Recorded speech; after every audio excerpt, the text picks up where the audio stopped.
Buenos días, buenas tardes, buenas noches.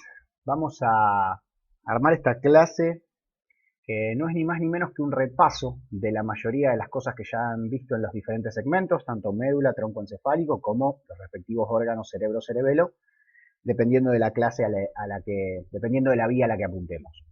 La idea de esta clase es unificar esos detalles que fueron viendo en cada uno de los cortes, desechando aquellos elementos que no son específicamente de una vía, para poder justamente dejar en claro cómo está conformada cada una de las vías, cómo cada una de las sensaciones llegan desde la periferia hasta el cerebro y cómo cada orden del cerebro pueda llegar a esa periferia, sin tener en cuenta otros detalles que hemos visto en cada corte.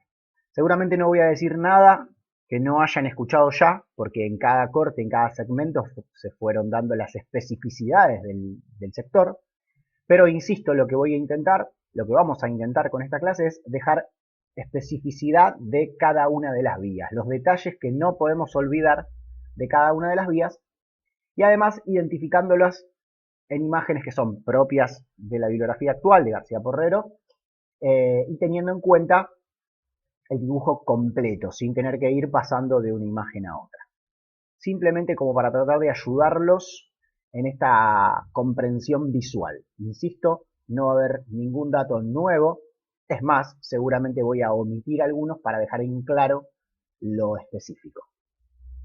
Bien, empecemos con lo que sería la vía termoalgésica, en donde ya su nombre nos está indicando, ya deberíamos a esta altura saber de lo que estamos hablando, termotemperatura, algesia, dolor. La temperatura sabemos que se divide en frío-calor, por lo tanto voy a tener tres posibles receptores periféricos. Un receptor de Krauser, que va a hacer referencia al frío, o que va a captar la sensación de frío, Ruffini, o corpúsculo de Ruffini, que va a captar la sensación del calor, y las terminales libres o terminaciones libres, que van a ser los encargados de captar el dolor. Cualquiera de estos tres va a ingresar por lo que sabemos que es una primer neurona sensitiva, y como toda primer neurona sensitiva es ganglionar, o sea que tiene su cuerpo o soma dentro de lo que es el ganglio raquídeo, que se encuentra lateral o cercano, paralelo por fuera de la columna vertebral. Ese ganglio raquídeo es el que va a alojar, como decimos, al cuerpo, que va a tener una neurona, una parte de su axón hacia afuera, centrífuga, y una parte de su axón hacia adentro, centrípeta, y es lo que le da nombre de neurona en T. Entonces, es esta misma neurona la que va a ser la primer neurona sensitiva, ganglionar, que va a ingresar a la médula por el surco posterolateral, lo recordamos, ahí se ve, pasando por la zona marginal del Lissauer, y en este caso haciendo sinapsis, contactando con lo que va a ser el cuerpo soma, sustancia gris de la segunda neurona, que va a estar ubicada en lo que podemos hablar de núcleos o láminas, como ya sabemos, según Rexel, o los diferentes núcleos. Si hacemos referencia a los núcleos específicos de esta vía termoalgésica, donde se encuentra el cuerpo de la segunda neurona, vamos a saber que el principal es el núcleo marginal, o lámina 1 de Rexel, pero también mencionamos a la sustancia gelatinosa de Rolando como segundo núcleo, o lámina 2 de Rexel, porque en realidad, ya fue aclarado, este núcleo de la sustancia gelatinosa de Rolando tiene fibras de asociación para metámeras supra e infrayacentes. De todas maneras, para mencionar la vía, tenemos en cuenta a ambos núcleos. Entonces, la primer neurona ingresa a la médula y hace sinapsis en estos núcleos, específicamente el núcleo marginal, y a partir de ahí nace lo que sería la segunda neurona. Ahí están los cuerpos en la sustancia gris, y el axón va a ser el que se va a cruzar de lado. Acá, si seguimos el cuadrito que fue dado en médula inicialmente, teníamos que saber si la neurona se cruzaba o no se cruzaba en médula. Bien, acá estamos viendo, y para ya ir haciendo algunas conexiones lógicas, todo lo que sea consciente que va a llegar al cerebro va a tener que ser cruzado. Todo lo que sea inconsciente o que tenga que llegar al cerebelo debería no tener que cruzarse. Sigamos con esta lógica, entonces la segunda neurona, el axón de la segunda neurona, se cruza de lado, pasa por detrás del epéndimo, es retroependimaria, y va a llegar al cordón lateral del lado opuesto, o sea, cordón contralateral, formando parte de lo que vamos a conocer, o ya conocemos a esta altura, como tracto anterolateral. Pero específicamente en esta vía, la termoalgésica, vamos a estar hablando del haz espinotalámico dorsal o haz espinotalámico lateral, que forma parte del tracto anterolateral.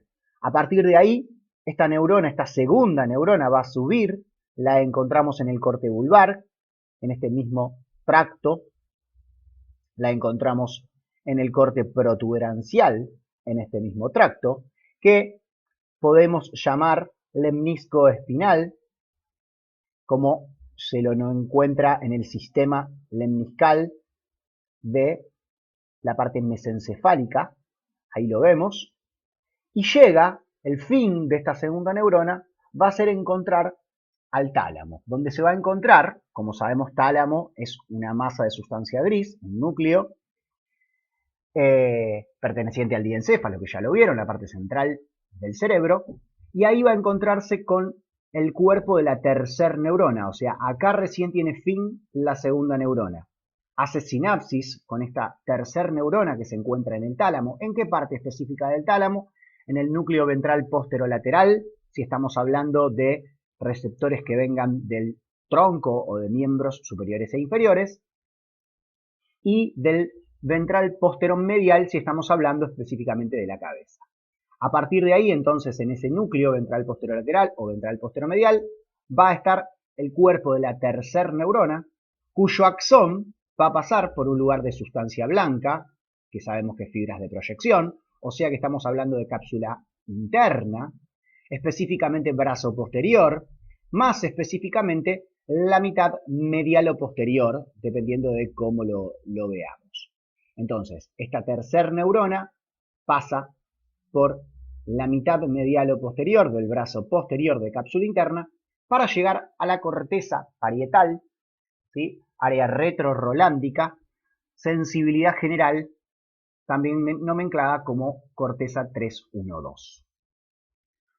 Si pasamos ahora a lo que sería la vía táctil protopática o grosera, vamos a tener que podríamos encontrar receptores de Merkel o de Meissner, siendo los de Meissner un poquito más específicos para el tacto epicrítico, por eso acá en la parte grosera nos quedamos con el de Merkel predominantemente, pero en el cuadrito iban a encontrar ambos, Merkel y Meissner. Primer neurona ganglionar, su cuerpo o soma dentro del ganglio raquídeo, ingresa de la misma manera por el surco posterolateral, pasando por la zona marginal de Lissauer, pero ahora llega a lo que sería el tercer núcleo, si teníamos en cuenta, primero estaba el núcleo marginal, luego la sustancia gelatinosa de Rolando, y este azulcito más alargado que ocupaba varias láminas de Rexel, de la tercera a la sexta, que es el núcleo propio del asta dorsal. Ahí vamos a encontrar el núcleo de la segunda neurona de esta vía, el cuerpo, perdón, de la segunda neurona, ya que es sustancia gris. Esta segunda neurona, si seguimos el cuadrito, también va a ser cruzada porque también va a ser consciente, pero esta vez se va a cruzar por delante del epéndimo, va a ser preependimaria, y va a llegar al mismo tracto anterolateral, pero esta vez al cordón anterior del lado opuesto. Por lo tanto, va a llamar lo que conocemos como el haz espinotalámico ventral o anterior. De ahí va a subir, encontrándose en el mismo lugar para las imágenes de Porrero que el haz anterior, el espinotalámico dorsal. Cuando dábamos las imágenes anteriores, encontrábamos que se unían recién a nivel protuberancial. Otras bibliografías a nivel vulvar lo dan por separado. Para el caso es más o menos lo mismo, son detalles menores. Yo quiero que a esta altura fijemos estas imágenes. Entonces vemos que sigue con el mismo gráfico verde que siempre identifica a esta vía en esta bibliografía, hasta llegar al sistema lemniscal, específicamente al lemnisco espinal, y llegar nuevamente al tálamo, donde se va a encontrar con el cuerpo de la tercer neurona, exactamente igual que la vía anterior, núcleo ventral posterolateral para tronco y miembros, núcleo ventral posteromedial para cara. De ahí sale la tercer neurona que va a pasar exactamente por el mismo lugar, mitad medial o posterior del brazo posterior de cápsula interna, para finalizar en lo que es la corteza parietal retrorolándica de la sensibilidad general 312. Como vemos, la principal variable entre la vía termoalgésica y la vía táctil protopática o grosera se da a nivel medular. El resto es exactamente igual, los lugares por donde pasa y la finalidad, solo que va a tener una percepción diferente. Si pasamos a lo que sería la vía profunda consciente y táctil epicrítica o discriminativa, acá es donde encuentro para la táctil discriminativa predominantemente al receptor de Meissner, y para lo que es la táctil profunda, la sensibilidad profunda consciente, si bien podemos encontrar órgano tendinoso de Golgi, corpúsculos de Pacini o corpúsculos de Ruffini, generalmente representamos o le damos la prioridad para caracterizar a la vía al órgano tendinoso de Golgi. Cualquiera de estos receptores va a tener su vía de ingreso con la primer neurona ganglionar de toda vía sensitiva, su soma en el ganglio raquídeo, va a ingresar de la misma manera que el resto, atravesando la zona marginal de Biesheuer, pero la particularidad vamos a tener, como recordamos en el cuadrito, que acá no hay segunda neurona medular, no hay un núcleo en la sustancia gris medular que tenga lugar para hacer sinapsis esta vía. Por lo que vemos, ingresa directamente al cordón posterior del mismo lado, cordón posterior homolateral, con la particularidad de que si viene del miembro inferior, vamos a ver que se va a ubicar en la zona más medial, en lo que llamamos el haz de Gracil o Gol, ya que como vieron en la sistematización, mientras más abajo viene, más central se va ubicando y a medida que se va elevando el lugar de ingreso se va poniendo más lateral. Entonces, si proviene de los miembros inferiores, vamos a formar el haz de Gracil o Gol, que es la parte más central y que se encuentra a todo lo largo de la médula espinal. Y luego, cuando se encuentra en los sectores más altos, en donde, para decirlo fácilmente, decimos de los miembros superiores, va a formar el haz de cuneiforme o haz de Burdach, que es el más lateral, siempre hablando del cordón posterior. Entonces, todo esto va a ser la primera neurona. No hubo sinapsis medular, no hay segunda neurona medular. Primer neurona ganglionar que viene del receptor, ingresa por la zona marginal y se coloca directamente en el cordón posterior homolateral, en la parte central de miembros inferiores, Gracil o Gol, en la parte lateral del cordón posterior, cuneiforme Burdach de los miembros superiores. De ahí continúa subiendo hasta la zona baja de bulbo. En la zona de bulbo baja, va a encontrarse con dos nucleocitos propios, uno para cada una de las fibras, el núcleo de Gracil y el núcleo de cuneiforme, donde se va a encontrar el núcleo de la segunda neurona.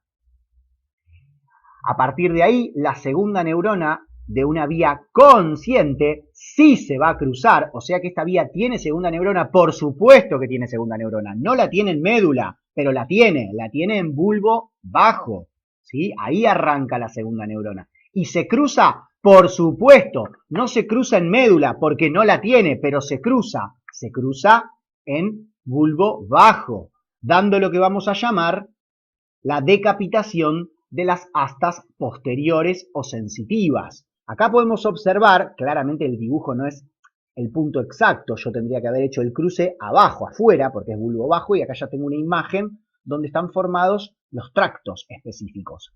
Pero acá, si vemos, estamos en una imagen posterior, donde la vía viene por el lado posterior, homolateral, y vamos a continuar no solo por el lado contralateral, sino casi anterior, porque acá está la parte de pirámides vulvares, o sea que esto es anterior, esto es posterior, para continuar la línea de los dibujos. O sea que esta segunda neurona, que arranca en bulbo bajo, en los núcleos propios de Gol y Burdach, o núcleos propios de Gracil y cuneiforme, se van a cruzar al lado opuesto y van a dirigirse hacia anterior. Estaban posteriores y homolaterales, y a partir de bulbo lo vamos a encontrar anteriores y contralaterales. ¿Por qué? Porque son conscientes. Ahí es lo que vamos a decir, cuando se cruzan de lado, decapitan las astas posteriores o sensitivas. A partir de ahí continúan como cinta de raíz media, que es una de las formas de conocerlo, o como haces de Gracili cuneiforme, que también se la sigue conociendo, o como el lemnisco medio, que es el nombre predominante que van a encontrar en mesencéfalo cuando formen parte del sistema lemniscal. Hasta llegar al núcleo del tálamo, donde encontramos, al igual que en las otras vías, el cuerpo de la tercer neurona. Si viene de cuerpo, ya sabemos, núcleo ventral posterolateral. Si viene de cabeza, núcleo ventral posteromedial. A partir de ahí es exactamente igual que las otras dos vías. La tercer neurona que nace en el tálamo pasa por la mitad posterior o medial del brazo posterior de cápsula interna y se dirige al segmento, al lóbulo parietal, área retrorolándica, sensibilidad general, corteza 3-1-2. Ahora bien, ¿qué otra particularidad tiene esta vía profunda consciente o táctil epicrítica? Fijémonos que acá hay como unas flechitas rojas, que las hice de otro color, porque en realidad son un conjunto de neuronitas que se escapan de la vía tradicional y antes de hacer sinapsis, o sea, un conjunto de primeras neuronas, antes de hacer sinapsis, un conjunto de estas primeras neuronas que vienen transitando por el tracto posterior, en lugar de dirigirse a lo que sería el núcleo propio de Golgi-Burdach o de Gracili cuneiforme, se desvían y se mantienen homolaterales para hacer sinapsis en un pequeño nucleacito que no lo encontramos en las imágenes de García Porrero. Por eso yo le hice un puntito rojo aproximadamente por detrás de la oliva y un poquito más interno. Entonces vemos que este conjunto de fibritas que se desvían de su vía habitual hacen sinapsis en un núcleo denominado de von Monacop, donde se va a encontrar el núcleo de una segunda neurona que lo que va a hacer es escaparse por el pedúnculo cerebeloso inferior para ingresar al cerebelo, mismo lado, inconsciente, avisarle a mi cerebelo ese conjunto de percepciones de la sensibilidad profunda consciente y dirigirse al lóbulo anterior que, como ya sabemos, corresponde al paleocerebelo o espinocerebelo.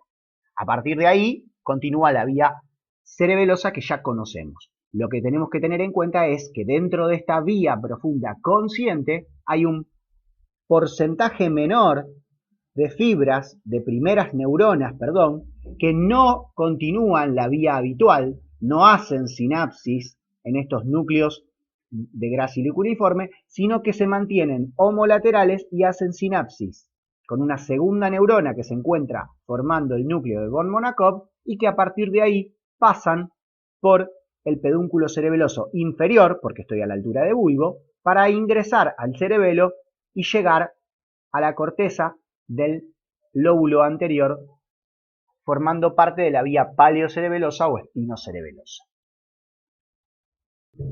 Muy bien, vamos a continuar, pero en esta ocasión con lo que serían las vías de la sensibilidad profunda inconsciente, que es lo que en cerebelo vimos como paleocerebelo o espinocerebelo, pero que yo me voy a quedar solamente reconstruyendo la parte de médula y tronco encefálico hasta llegar al cerebelo, o sea, lo que denominamos como parte de aferencias cerebelosas. La parte de las eferencias y toda la continuación de la vía ya la tienen explicada en vías cerebelosas.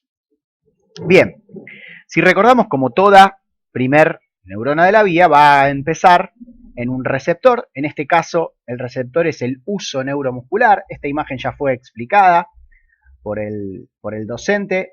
Esto representa lo que sería un músculo con sus fibras extrafusales o las fibras musculares, y dentro se encuentra un receptor, un uso neuromuscular que tiene un conjunto de fibritas intrafusales, porque son dentro del uso neuromuscular, y de ese conjunto de fibritas intrafusales va a arrancar esta primer neurona, que como primer neurona de toda vía es una neurona ganglionar, tiene su cuerpo o soma en el ganglio raquídeo, y a partir de ahí va a ingresar a la médula pasando por la zona marginal de Litzauer y se va a poder encontrar en dos posibles núcleos, ¿sí? Ya habíamos hecho referencia, si nos encontrábamos en el núcleo de Stirling-Clark o columna torácica o lámina 6-7, como está mencionado en García Porrero, o en el núcleo de Bechereu o de la columna lumbosacra en la lámina específicamente 7, ¿sí? Entonces, dependiendo de dónde haga sinapsis cada una de estas neuronitas de cada una de estas primeras neuronas va a formar una vía diferente. Vamos a empezar con lo que sería, para ir en un orden de posterior a anterior, continuando con las vías que ya dimos. El primero de los núcleos que nos encontramos sería la columna torácica. Ahí va a estar el cuerpo de una segunda neurona. Esta segunda neurona, como es inconsciente, la sensibilidad, hace lo que corresponde, o sea, se va homolateral a formar parte del cordón lateral del mismo lado, formando específicamente lo que vamos a llamar el haz espino-cerebeloso dorsal o posterior, también conocido como fleshing o conocido como directo.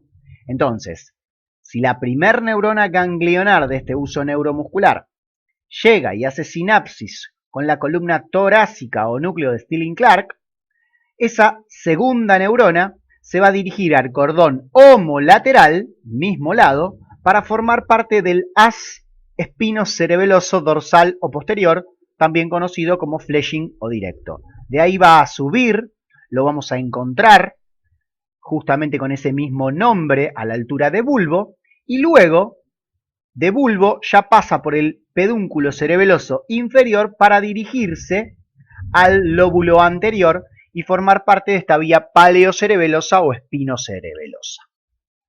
Ahora, ¿qué pasa si continuamos con esta primer neuronita, pero en lugar de hacer sinapsis en el núcleo de la columna torácica, hace sinapsis en el núcleo de la columna lumbosacra o núcleo de Bechereu?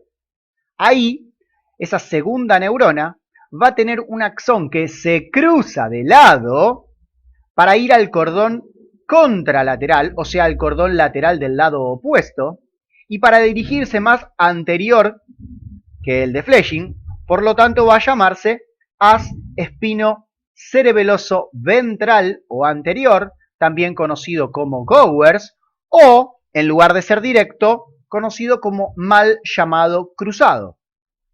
No es que sea mal llamado cruzado porque no se cruce. Sí se cruza, pero vamos a ver posteriormente que se va a volver a cruzar y va a terminar homolateral, porque como todavía inconsciente tiene que terminar homolateral. Entonces lo que va a hacer es cruzarse y volver a cruzarse.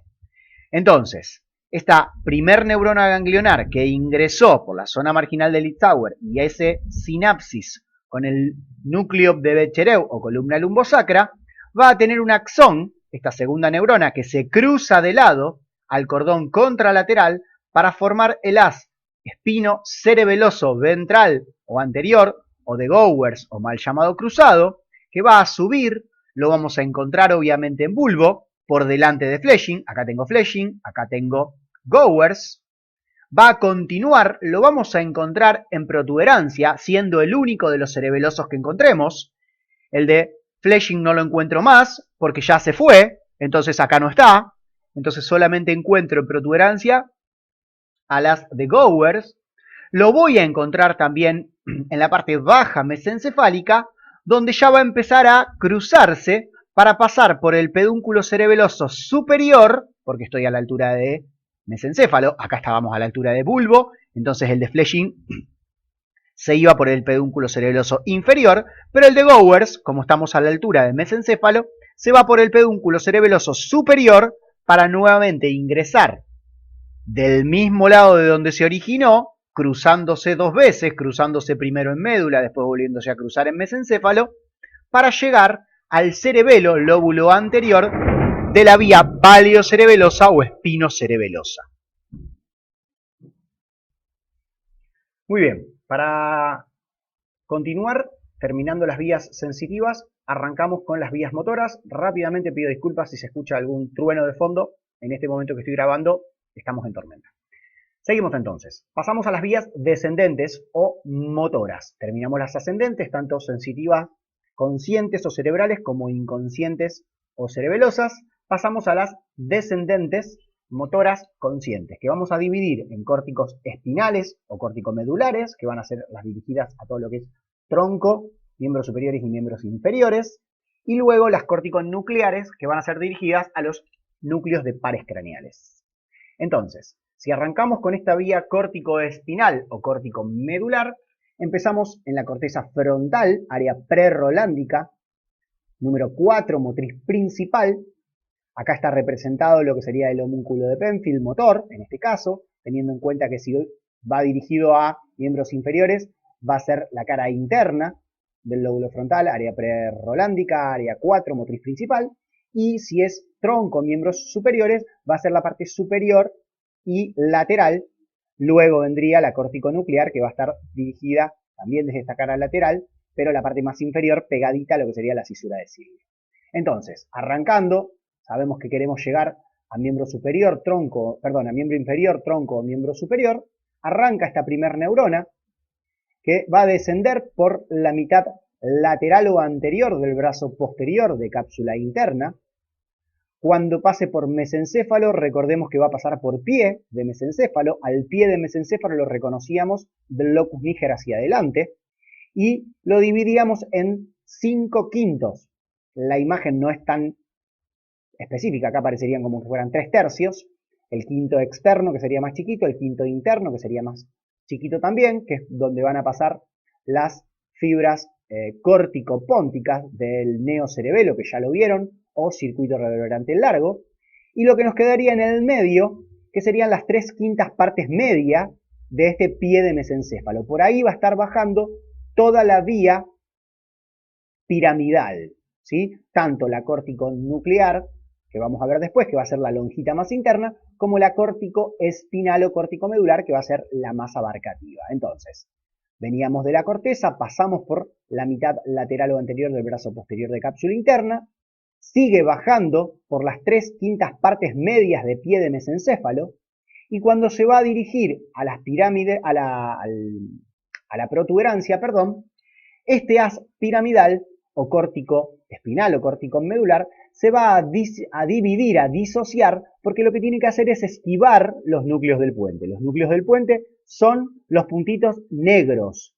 La vía piramidal disociada sigue siendo representada en esos círculos rojos. Entonces, se disocia la vía piramidal, formando parte de los rodetes piramidales, que es la parte anterior, por delante de la cinta de raíz media, por delante, entonces los rodetes piramidales, disociados por los núcleos del puente, que son los puntitos negros, seguimos encontrando estas fibras córtico-espinales o córtico-medulares que van bajando. Una vez que pasan la protuberancia, se vuelven a unir en bulbo para volver a formar las pirámides vulvares, y en bulbo bajo lo que va a suceder es que estas fibras, el 100% de estas fibras que acá en bulbo alto están unidas, en bulbo bajo, se van a dividir. Un 80% de las fibras se van a cruzar, y cuando se crucen van a formar lo que llamamos el haz piramidal cruzado, que va a ser el que decapite a las astas anteriores o motoras. Ya si recordamos, el haz de Golly-Burdach fue el que decapitó las astas posteriores o sensitivas. Acá, el piramidal cruzado es el que decapita las astas anteriores o motoras. Entonces, el 80% de las fibras en bulbo bajo se cruza de lado para formar el haz piramidal cruzado, y ubicándose también de adelante levemente hacia atrás, porque acá lo vemos en el cordón lateral, pero de la mitad posterior. Y luego, estas fibras, que sigue siendo la primer neurona, todo esto es primer neurona, estas fibras de la primer neurona van a finalizar en los 3 posibles núcleos del asta anterior de la médula, dependiendo de a qué sector específico se van a dirigir, pero siempre dependiendo de lo que es músculos periféricos, o sea, miembro superior o miembros inferiores.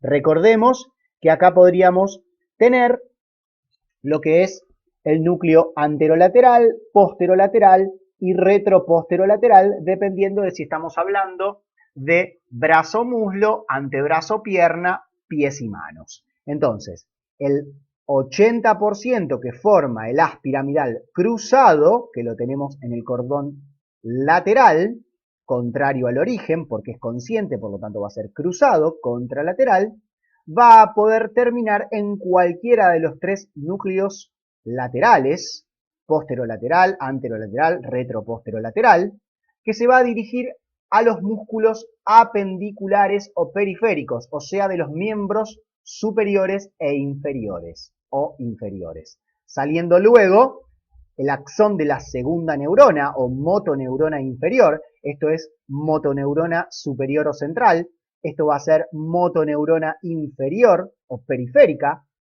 ¿sí? Que va a conformar la vía motora final común para dirigirse a estos músculos que ya dijimos, periféricos, apendiculares de miembros superiores o inferiores.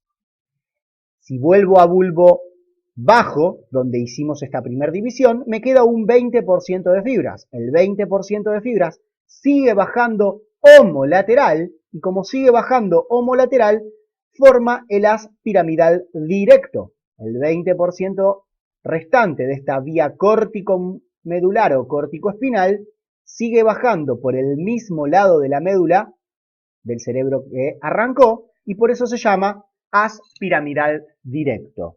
La pregunta o duda que la mayoría tiene acá es, si es directo entonces no se cruza, error. Si es consciente siempre va a ser cruzado, pero no se va a cruzar hasta que no sea el momento de hacer sinapsis con el núcleo correspondiente. Entonces, el cruzado lo que nos está diciendo es que se cruza a nivel de bulbo bajo y sigue por médula de manera cruzada, mientras que el directo sigue por médula de manera directa y se va a cruzar en el segmento metamérico que le corresponda para hacer sinapsis con dos posibles núcleos, el anteromedial y el posteromedial, ambos destinados a los músculos centrales o posturales, o sea, del tronco. Entonces, se cruza en el sector metamérico que sea necesario, ahí encuentra el núcleo medial o posteromedial, donde va a estar la segunda neurona, la neurona periférica o motoneurona inferior, que va a salir por la vía motora final común para llegar a los músculos centrales, posturales o de tronco. Por último, si pasamos al haz córtico nuclear, lo que vamos a ver es que nace también en el área 4, lóbulo frontal, pre-rolándica, motriz principal, pero en este caso, teniendo en cuenta el homúnculo de Penfield, lo va a hacer en la zona lateral baja, casi llegando a la cisura de Silvio, donde está justamente la representación del conjunto de neuronas de la cara.